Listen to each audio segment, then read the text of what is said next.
وسلم۔ بسم اللہ الرحمن الرحیم۔ اللہ تبارک و تعالیٰ کے پاکیزہ ترین نام سے آغاز کرتے ہیں جو بہت مہربان نہایت رحم والا ہے۔ درس بخاری کا سلسلہ 2420 نمبر حدیث پاک تک پہنچا تھا۔ حضرت ابو ہریرہ رضی اللہ تعالیٰ عنہ اس کے راوی ہیں۔ وہ کہتے ہیں کہ نبی کریم صلی اللہ علیہ وسلم نے ارشاد فرمایا کہ بے شک میں نے ارادہ کیا ہے کہ نماز پڑھنے کا حکم دوں، پھر نماز قائم کی جائے، پھر میں ان لوگوں کے گھروں کی طرف جاؤں جو نماز نہیں پڑھتے ہیں، یعنی جماعت سے نماز نہیں پڑھتے ہیں، پھر میں ان کو آگ لگا دوں، یعنی ان کے گھروں کو جلا دوں۔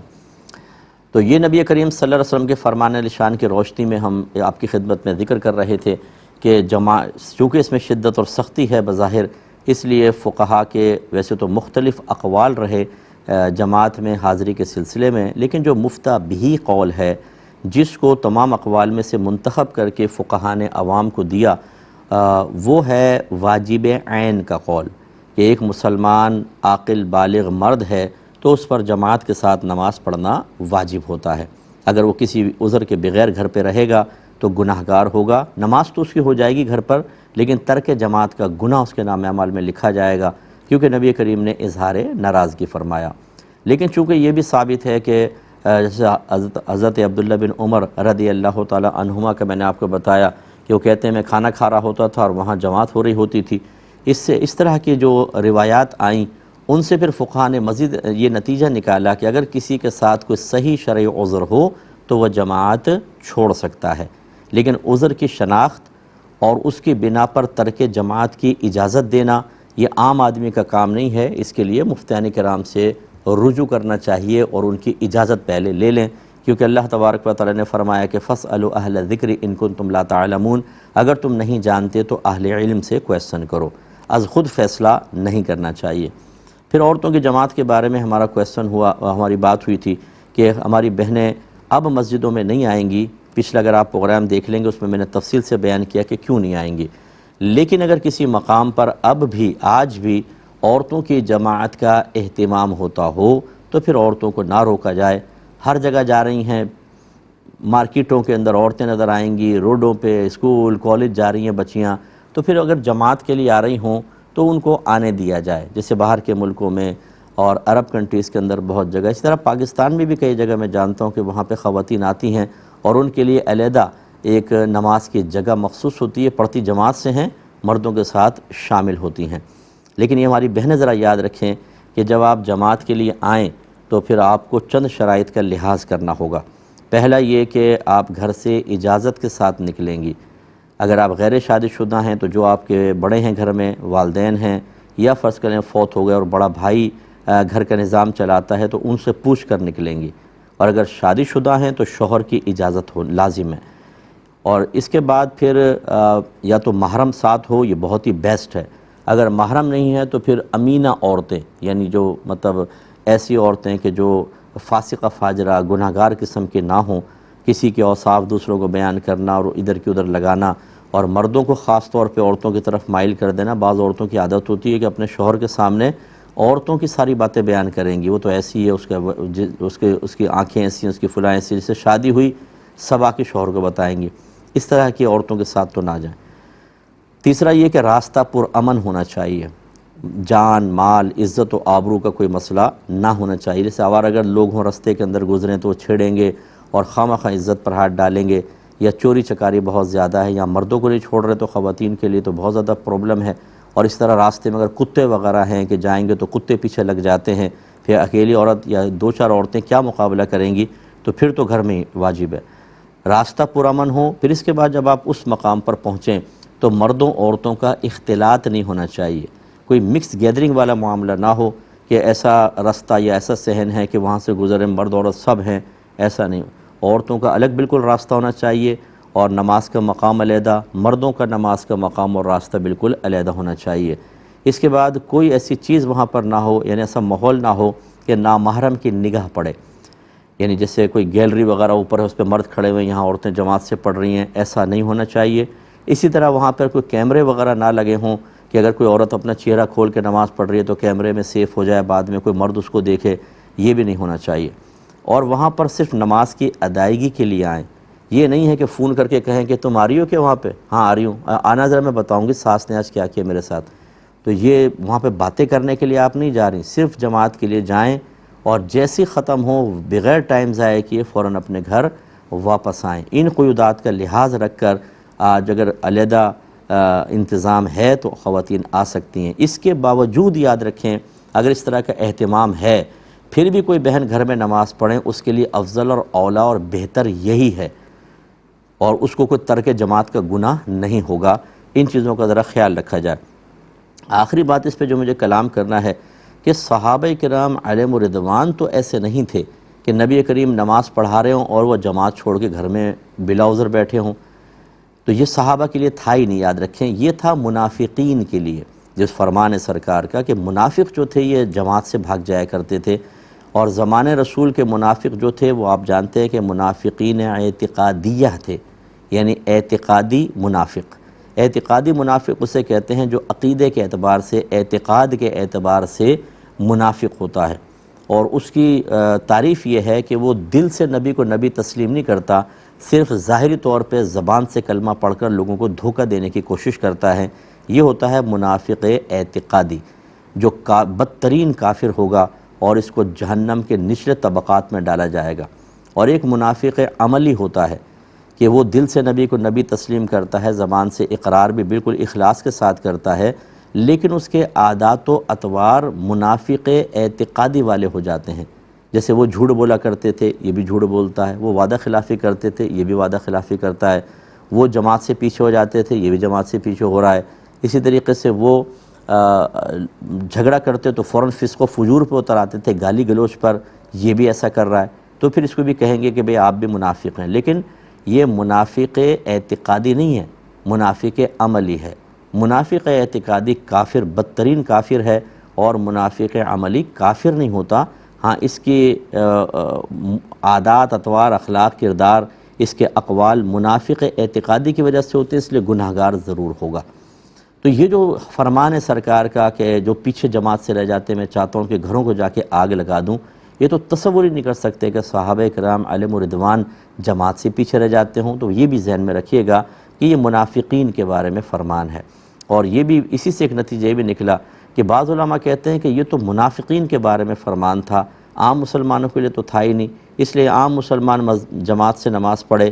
ٹھیک ہے، اور اگر کوئی عذر ہے تو کوئی مسئلہ نہیں ہے، یا کسی وجہ سے بھی اگر وہ ترک کر دیتا تو کوئی مسئلہ نہیں ہے، نرم رویہ اختیار کرتے ہیں. لیکن مفتہ بھی قول ہے جو میں نے آپ کی خدمت میں ذکر کیا کہ فقہا کے نزدیک ہر عاقل بالغ مسلمان مرد پر جماعت سے نماز پڑھنا جبکہ کوئی صحیح شرعی عذر نہ ہو واجب ہے. تو ہم واجب عین کا قول کہتے ہیں. اگلے باب کی طرف آ جائیں. باب دعوی الوصی للمیت، میت کے لیے وصی کے دعوے کا باب. دیکھیں ایک ہوتا ہے وکیل، ایک ہوتا ہے وصی.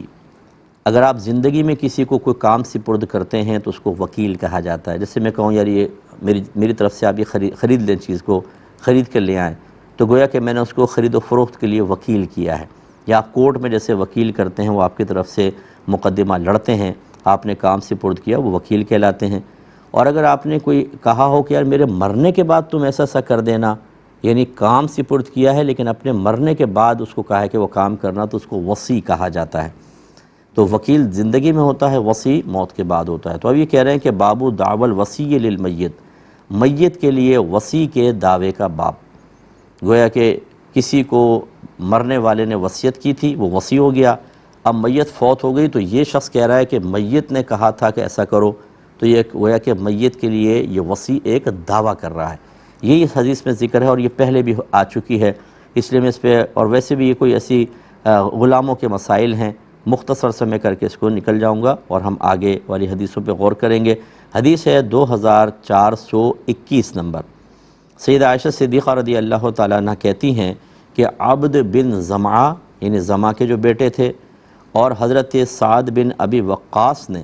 نبی کریم صلی اللہ علیہ وسلم کے سامنے زمعہ کی باندی کے بیٹے کے متعلق جھگڑا کیا.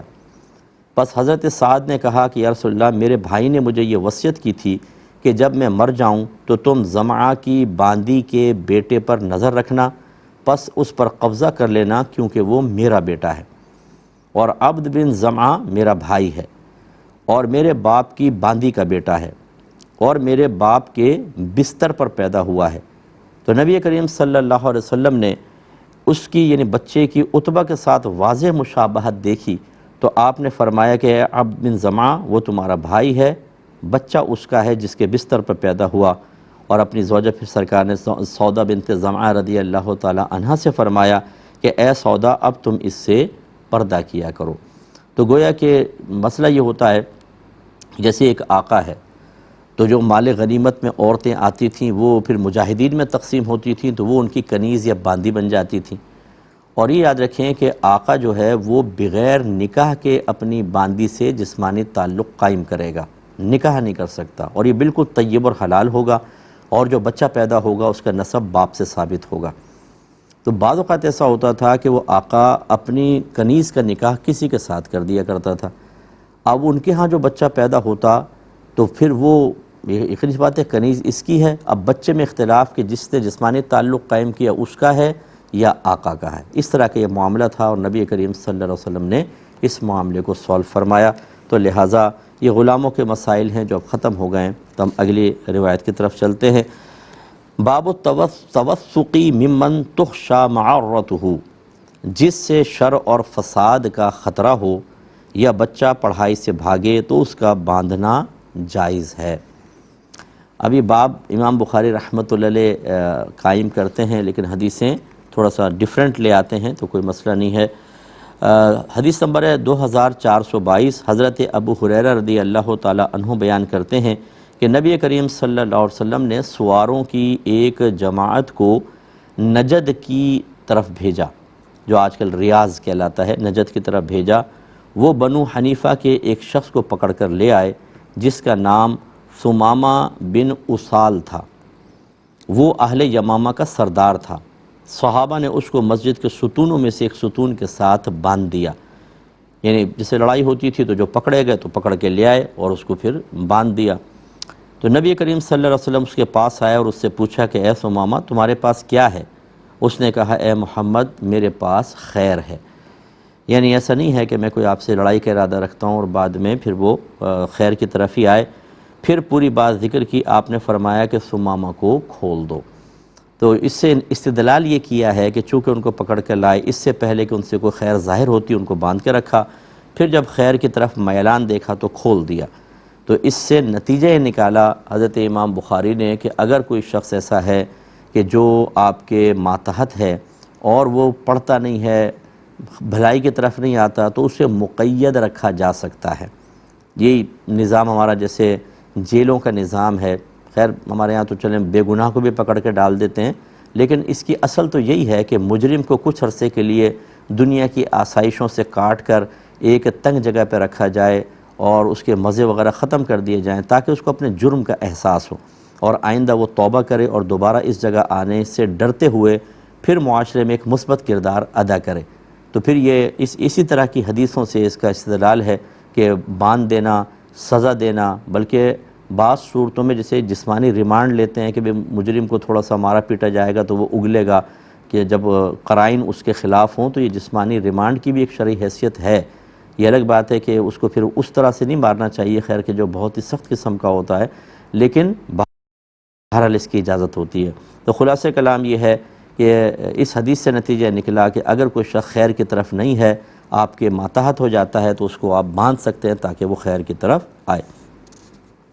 اگلے باب کی طرف ہے باب الربط والحبس فی الحرم، حرم میں باندھنا اور قید کرنے کا باب۔ اس میں غور کریں تو یہی حدیث اسی کے مطابق ہی ہے، اور پھر آگے امام بخاری رحمۃ اللہ علیہ دوسری حدیث اس کے تحت لے کر آئے ہیں، وہ یہی حدیث ہے، لیکن اب یہ عنوان یہ قائم کیا کہ باندھ دینا حرم کے اندر، یعنی مسجد کے اندر باندھ دینا، نبی کریم نے ایسے کیا تھا۔ 2423 نمبر حدیث پاک ہے، حضرت ابو ہریرہ رضی اللہ تعالی عنہ اس کے راوی ہیں۔ وہ کہتے ہیں کہ نبی کریم صلی اللہ علیہ وسلم نے گھڑ سواروں کی ایک جماعت نجد کی طرف بھیجی، وہ بنو حنیفہ کے ایک شخص کو لے آئے جس کا نام ثمامہ بن اسال تھا، پھر انہوں نے اس کو مسجد کے ستونوں میں سے ایک ستون کے ساتھ باندھ دیا۔ بس یہ دیکھیں حرم میں باندھ دیا، اتنا بس حدیث سے استدلال کر کے امام بخاری نے لکھا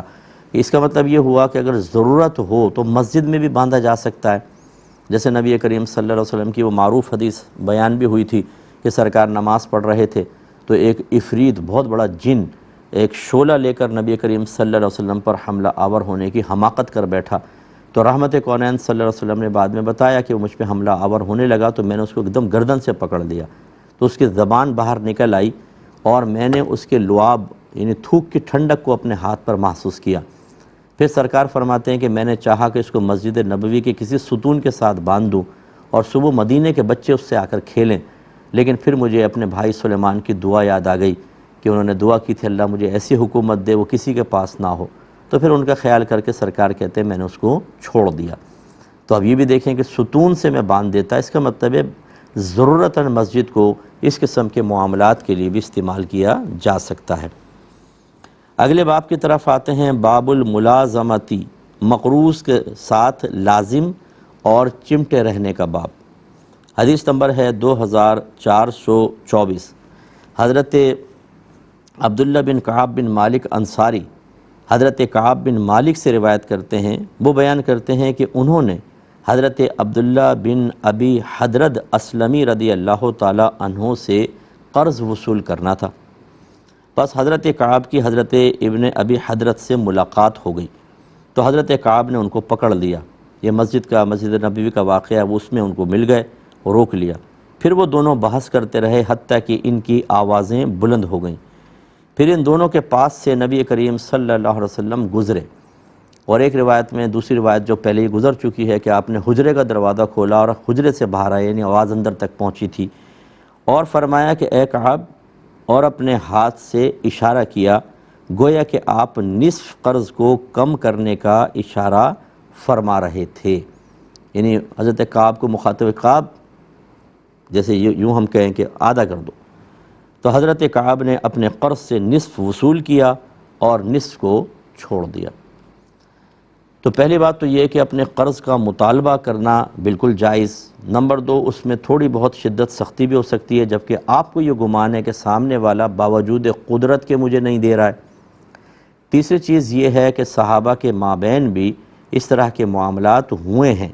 اور یہ بڑی اللہ کی حکمت ہے، یہ نہیں کہ ہر چیز کو انہوں نے کہا کہ چلو چھوڑ دیتا ہوں میں قرض ہی پورا چھوڑ دیا، نہیں، انہوں نے مطالبہ کیا، انہوں نے جواب دے رہے ہیں، اپنا عذر بیان کر رہے ہیں، اس میں آواز بلند ہوئی، اور یہ بڑی اللہ کی رحمت رہی کہ اس قسم کے جب معاملات ان کے مابین ہوئے، اس سے شرعی احکام مرتب ہوئے، نبی کریم نے اس پر بھی جب کلام فرمایا تو لوگوں کو سیکھنے کا موقع ملا۔ چوتھی بات یہ ہے کہ نبی کریم صلی اللہ علیہ وسلم کی شرعی حیثیت، آپ کی حیثیت ایک نبی کی بھی ہے، آپ استاد بھی ہیں، آپ حاکم بھی ہیں، آپ لیڈر بھی ہیں، اور فوراً حضرت کعب نے آپ کی اطاعت کی۔ اس پر انشاءاللہ ہم کلام کریں گے نیکسٹ پروگرام میں۔ وآخر دعوانا ان الحمدللہ رب العالمین۔